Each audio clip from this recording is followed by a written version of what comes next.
Hello दोस्तों, पिछले video में हमने आपको प्रकाश का अपवर्तन के बारे में बताया था। अब आइए उसके आगे देखते हैं पार्श्विक विस्थापन क्या होता है, लैटरल डिस्प्लेसमेंट क्या होता है। ठीक है, ध्यान से समझिएगा। लैटरल डिस्प्लेसमेंट के बारे में देखें ध्यान से। फिगर, यह आपका एक माध्यम है, कांच। ठीक है, माध्यम है, क्या कौन सा माध्यम है? कांच है, ग्लास है, शीशा है। और बाहर एक माध्यम है जो वायु है। बाहर एक माध्यम है वायु और अंदर एक माध्यम है कांच, शीशा। ठीक है, अब यहाँ पे देखें, यह एक प्रकाश किरण है जो वायु से शीशे में प्रवेश कर रही है। प्रकाश किरण वायु से शीशे में प्रवेश कर रही है। यह प्रकाश किरण इस पॉइंट पे टकरा रही है। प्रकाश किरण आप देखें ध्यान से, इस पॉइंट पे टकरा रही है। इस पॉइंट पर यह एक अभिलंब खींचा गया है। यह आपतन बिंदु है और यह आपका अभिलंब है। ठीक, तो जब प्रकाश की किरण विरल माध्यम से सघन माध्यम में प्रवेश करेगी, जब प्रकाश की किरण विरल माध्यम से सघन माध्यम में प्रवेश करेगी तो वह अभिलंब की तरफ झुक जाएगी। यह नियम आप पढ़े हैं।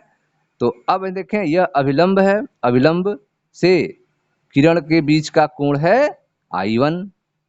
अभिलंब से आपतित किरण के बीच का कोण है I1 और अभिलंब से अपवर्तित किरण का कोण है R1। R1 का मान कम है और I1 का मान अधिक है। I1 का मान अधिक है और R1 का मान कम है, अर्थात प्रकाश विरल माध्यम से सघन माध्यम में प्रवेश कर रही है। प्रकाश की किरण मुड़ गई।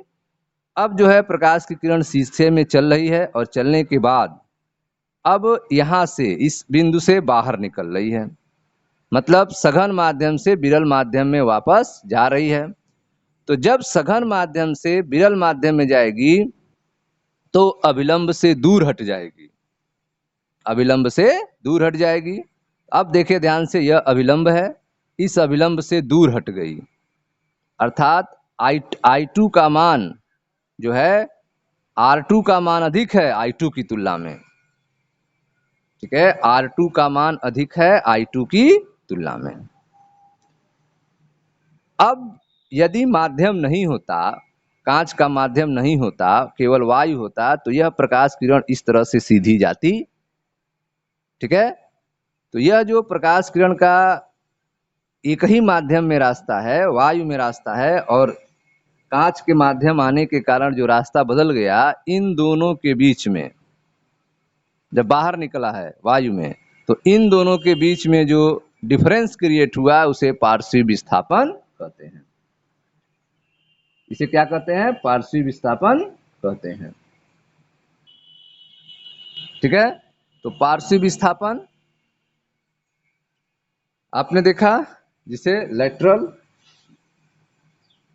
डिस्प्लेसमेंट कहेंगे। यह कब आता है? जब विरल माध्यम से सघन माध्यम में प्रवेश करते हैं और फिर विरल माध्यम में बाहर निकलते हैं। तो मूल रास्ता जो था, जिसमें जाना चाहिए था, उससे और जो बाहर निकलने का रास्ता है, उन दोनों के बीच में जो डिफरेंस क्रिएट हुआ उसे पार्श्विक विस्थापन कहते हैं। ठीक, यदि n/1 माध्यम 2 का माध्यम 1 के सापेक्ष अपवर्तनांक है, यदि n/1 अर्थात माध्यम 2 का माध्यम 1 के सापेक्ष अपवर्तनांक है तथा n/2 माध्यम 1 का माध्यम 2 के सापेक्ष अपवर्तनांक है, तब हम कह सकते हैं कि n/2 होगा 1/n/1 के। n/2 होगा 1/n/1 के। ठीक है, मतलब अगर n/2 को n/1 आप करेंगे तो 1 करना होगा, और यदि n/3 हो, अर्थात माध्यम 3 का माध्यम 2 के सापेक्ष अपवर्तनांक हो, माध्यम 3 का माध्यम 2 के सापेक्ष अपवर्तनांक हो n/3, तो यह भी स्पष्ट है कि n32 बराबर क्या होगा, तो n32 बराबर होगा n31 इंटू n12। n32 क्या होगा, तो n32 होगा n31 इंटू n12। यहां पर n31 जो है माध्यम 3 का माध्यम 1 के सापेक्ष अपवर्तनांक है। तो अगर कहीं पे 3 माध्यम आ जाएं और n32 बतानी हो तो n32 बराबर होगा n31 into n12। n31 into n12, यहाँ n31 जो है माध्यम 3 का माध्यम 1 के सापेक्ष अपवर्तनांक है। अपवर्तन के नियम पर आधारित कुछ प्रारंभिक परिणाम तुरंत प्राप्त किए जा सकते हैं। ठीक है, जैसे यह देख रहे हैं आप, किसी आयताकार स्लैब में, यह एक आयताकार स्लैब है शीशे का, किसी आयताकार स्लैब में अपवर्तन 2 अंतरा पृष्ठ पर होता है। एक अंतरा पृष्ठ यहाँ पे है और एक अंतरा पृष्ठ यहाँ पे है। ठीक है, किसी आयताकार स्लैब में अपवर्तन 2 अंतरा पृष्ठ पर होता है। कहाँ कहाँ, वायु से कांच पर तथा कांच से वायु में, ये 2 अंतरा पृष्ठ हैं। ठीक है, इसके लिए आसानी से आप देख सकते हैं R2 बराबर I1, R2 बराबर I1, अर्थात निर्गत किरण आपतित किरण के समांतर होती है। देखें ध्यान से, यह जो R2 है और यह I1 है, इन दोनों का एंगल बराबर होता है। प्रवेश करने वाला एंगल I1 अविलंब से और निकलने वाला एंगल R2 अविलंब से, दोनों आपस में बराबर होते हैं। I1 बराबर R2, ठीक है, या R2 बराबर I1। यह आसानी से देखा जा सकता है कि R2 बराबर I1 अर्थात निर्गत किरण आपतित किरण के समांतर होती है। निर्गत किरण आपतित किरण के क्या होती है, समांतर होती है। ठीक है, निर्गत किरण आपतित किरण के समांतर होती है। आपतित किरण के सापेक्ष निर्गत किरण में कोई विचलन नहीं होता है। आपतित किरण के सापेक्ष निर्गत किरण में कोई विचलन नहीं होता है, दोनों बराबर होते हैं। परंतु इसमें आपतित किरण के सापेक्ष पारसी विस्थापन हो जाता है। इसमें क्या हो जाता है, आपतित किरण के सापेक्ष पारसी विस्थापन हो जाता है। यह जो आप देख रहे हैं, आपतित किरण के सापेक्ष पारसी विस्थापन हो जाता है। ठीक है, जब 2 माध्यम हो तब। ठीक है, वायु से कांच में प्रवेश कर रही हो, कांच से वायु में प्रवेश कर रही हो, तब पारसी विस्थापन हो जाता है, लेकिन I1 और R2 आपस में बराबर होते हैं। ठीक है, अब एक दूसरी कंडीशन लेते हैं, एक परिस्थिति लेते हैं। जैसे यह देखें, एक दूसरा सुपरिचित परीक्षण यह है कि जल से भरे किसी तालाब की पेंदी ऊपर उठी प्रतीत होती है। देखें, यह जल से भरा हुआ तालाब है, इसका पेंदी जो है ऊपर उठा हुआ प्रतीत होगा। कब ऐसा होगा, जब ऊपर उठा हुआ प्रतीत होगा? पहला कंडीशन है जब हम सीधा देखते हैं अविलंबवत, और दूसरा है जब हम तिरछा देखते हैं। तो जब हम तिरछा देखते हैं तो पेंदी ऊपर उठा हुआ दिखाई देगा, और जब सीधा देखेंगे, ठीक है, तो उस स्थिति में, और तिरछा देखेंगे उस स्थिति में, पेंदी आपको दोनों स्थिति में उठा हुआ दिखाई देगा। सीधे स्थिति में कहाँ दिखेगा, उल्टे स्थिति में कहाँ दिखेगा, तिरछे स्थिति में। देखें, इस तालाब की गहराई है h2, वास्तविक गहराई क्या है, h2 है, और आपको जो दिखेगा वह आभासी गहराई दिखेगा h1। सीधा देखने पर यहां से यहां तक h1 दिखेगा, तिरछा देखने पर इस तरह से दिखेगा h1। देखें ध्यान से, जब ऊपर से दर्शक देखता है तो प्रकाश किरण जो है यहाँ पे बिंदु O पे और यह O' पे वापस इधर जो है टकरा के निकलती है। तो इन दोनों को पीछे लाते हैं, यह सीधा देख रहा है, इस पॉइंट पे एक दूसरे को काटते हैं। यहाँ पर जो है O' पर आपको वस्तु दिखाई देगी। तली पर न दिखकर उडैश पे दिखाई देगी। जब तिरछा देखते हैं तो जब तिरछा देखेंगे यह प्रकाश किरण टकरा के वापस लौटेगी और यहाँ से तिरछा इधर और तिरछा इधर, इस पॉइंट पे उडैश पे कट मिलेंगे तो आपको वस्तु तिरछा देखने पर यहाँ पे दिखाई देंगी।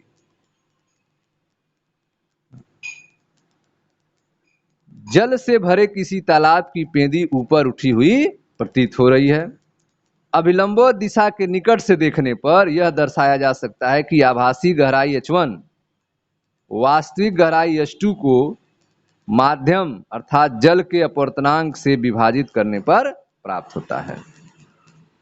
आभासी गहराई h1 जो है वह वास्तविक गहराई h2 को माध्यम के अपवर्तनांक से विभाजित करने पर प्राप्त होता है। ठीक है, यह घटना जो है हमें दिखाई देती है, अर्थात वास्तविक घटना हमें दिखाई नहीं देती है। अपवर्तनांक के कारण यह स्थिति बदल जाती है और हमें वस्तु ऊपर दिखाई देने लगती है। एक और भी घटना आती है जो प्रकाश से संबंधित है। देखें, प्रकाश का वायुमंडलीय अपवर्तन, प्रकाश का वायुमंडलीय अपवर्तन अनेक रोचक घटनाएं दर्शाता है। प्रकाश का वायुमंडलीय अपवर्तन जो है अनेक रोचक परिघटनाएं दर्शाता है। उदाहरण के लिए, प्रकाश के अपवर्तन के कारण ही सूर्य वास्तविक सूर्योदय से कुछ पहले दृष्टिगोचर होने लगता है। प्रकाश के अपवर्तन के कारण ही सूर्य जो है अपने वास्तविक सूर्योदय से कुछ पहले ही, अपने वास्तविक सूर्योदय से पहले ही दिखाई देने लगता है तथा वास्तविक सूर्योदय के पश्चात कुछ समय पश्चात तक दृष्टिगोचर होता है। वास्तविक सूर्योदय, वास्तविक सूर्यास्त होने के बाद भी कुछ समय तक दिखाई देता रहता है। यह क्यों होता है? यह वायुमंडलीय अपवर्तन के कारण होता है कि सूर्योदय के कुछ समय पहले ही दिखाई दे और सूर्यास्त के कुछ समय बाद तक दिखाई दे। यह वायुमंडलीय अपवर्तन के कारण होता है। तो प्रकाश का वायुमंडलीय अपवर्तन अनेक रोचक परिघटनाएं दर्शाता है, जैसे कि प्रकाश के अपवर्तन के कारण ही सूर्य वास्तविक सूर्योदय से कुछ पहले दृष्टिगोचर होने लगता है, दिखाई देने लगता है तथा वास्तविक सूर्यास्त के कुछ समय बाद, कुछ समय पश्चात तक दिखाई देता है, दृष्टिगोचर होता है। देखें फिगर, यह हमारा पृथ्वी है, यह वायुमंडल है। पृथ्वी का वायुमंडल, यह सूर्य है। पृथ्वी का वायुमंडल, सूर्य, यह हमारा दर्शक है जो देख रहा है, दर्शक। सूर्य की वास्तविक स्थिति यह है, सूर्य की वास्तविक स्थिति यह है। यह हमारा क्षितिज है, सीधा है, क्षितिज है। यह दर्शक है, क्षितिज सीधा, सूर्य की वास्तविक स्थिति। सूर्य की आभासी स्थिति यहां पे है। तो सूर्य की आभासी स्थिति यह जो दिख रही है, यह क्यों दिख रही है आभासी स्थिति? तो वायुमंडल के अपवर्तन के कारण दिख रही है। वायुमंडल के अपवर्तन के कारण दिख रही है सूर्य की आभासी स्थिति, जिससे सूर्योदय के समय के कुछ पहले ही सूर्य दिखाई देने लगता है और सूर्यास्त के होने के बाद भी कुछ समय तक सूर्य दिखाई देने लगता है। वास्तविक सूर्योदय से हमारा तात्पर्य है क्षितिज से सूर्य का ऊपर उठना। वास्तविक सूर्योदय का मतलब है यह क्षितिज जो है इसके ऊपर उठना सूर्य का। क्षितिज के सापेक्ष सूर्य की वास्तविक, क्षितिज के सापेक्ष सूर्य की वास्तविक स्थिति और आभासी स्थिति को चित्र में दिखाया गया है। चित्र में इस प्रभाव को समझने की दृष्टि से इसको बड़ा करके बनाया गया, आवर्धित करके दर्शाया गया है। निर्वात के सापेक्ष वायु का अपवर्तनांक जो होता है, निर्वात के सापेक्ष वायु का अपवर्तनांक 1.0009 होता है। निर्वात के सापेक्ष वायु का अपवर्तनांक क्या होता है? 1.0009 होता है। इसी के कारण सूर्य की दिशा में लगभग आधे डिग्री का आभासी विस्थापन होता है। निर्वात के सापेक्ष वायु के अपवर्तनांक के कारण ही सूर्य की दिशा में लगभग आधे डिग्री का आभासी विस्थापन होता है, जिसका वास्तविक सूर्यास्त तथा आभासी सूर्यास्त के, ठीक है, जिससे वास्तविक सूर्यास्त और आभासी सूर्यास्त में लगभग 2 मिनट का अंतर उत्पन्न हो जाता है। 2 मिनट पहले दिखाई देने लगता है और 2 मिनट बाद में डूबता है, ऐसा हमें आभास होता है। यह आभास क्यों होता है? यह आभास वायु के अपवर्तनांक के कारण होता है। निर्वात के सापेक्ष वायु का अपवर्तनांक 1.00029 है। इसके कारण सूर्य की दिशा में लगभग आधे डिग्री का आभासी विस्थापन होता है, जिसका वास्तविक सूर्यास्त तथा आभासी सूर्यास्त में तदनुरूपी अंतर लगभग 2 मिनट का होता है। सूर्यास्त तथा सूर्योदय के समय सूर्य का आभासी चपटापन, सूर्यास्त तथा सूर्योदय के समय सूर्य का आभासी चपटापन अर्थात अंडाकार आकृति भी इसी घटना के कारण ही है। सूर्यास्त और सूर्योदय के समय सूर्य का कैसा दिखाई देना? अंडाकार आकृति दिखाई देना भी अपवर्तन के कारण ही होता है। ठीक है, सूर्यास्त तथा सूर्योदय के समय सूर्य का आभासी चपटापन अर्थात अंडाकार आकृति भी इसी परिघटना के कारण है। ठीक है, तो यह आपने देखा कि तालाब में कुछ ऊपर उठा दिखाई देना, जल से भरे किसी तालाब में पेदी का ऊपर उठा हुआ दिखना, और सूर्य का सूर्यास्त और सूर्योदय में पहले और बाद में दिखना, यह घटनाएं जो हैं अपवर्तन के कारण ही होती हैं। ठीक है, और इसमें आपने एक माध्यम से दूसरे माध्यम के लिए सूत्र भी पढ़ा, n12 बराबर 1/2n21।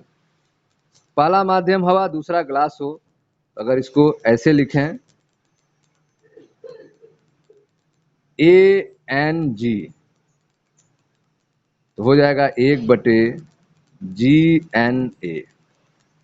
ठीक है, इस तरह लिख सकते हैं एयर ग्लास, एयर और ग्लास है।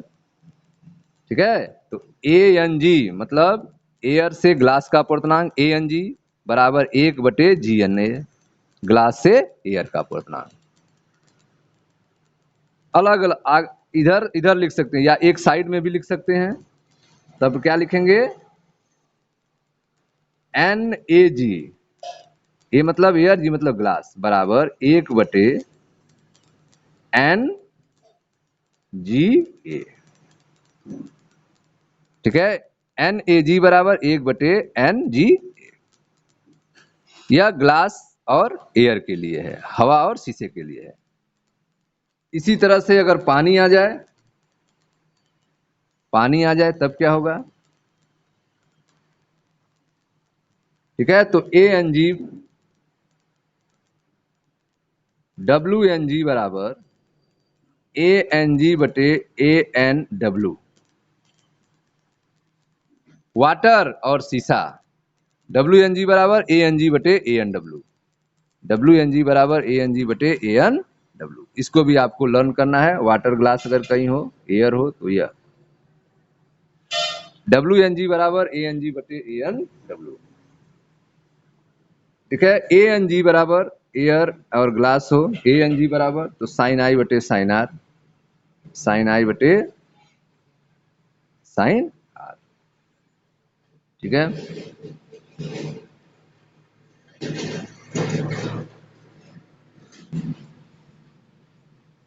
ओके स्टूडेंट्स, तो आपने वास्तविक गहराई और आभासी गहराई के बारे में पढ़ा। वास्तविक गहराई क्या होती है, आभासी गहराई क्या होती है।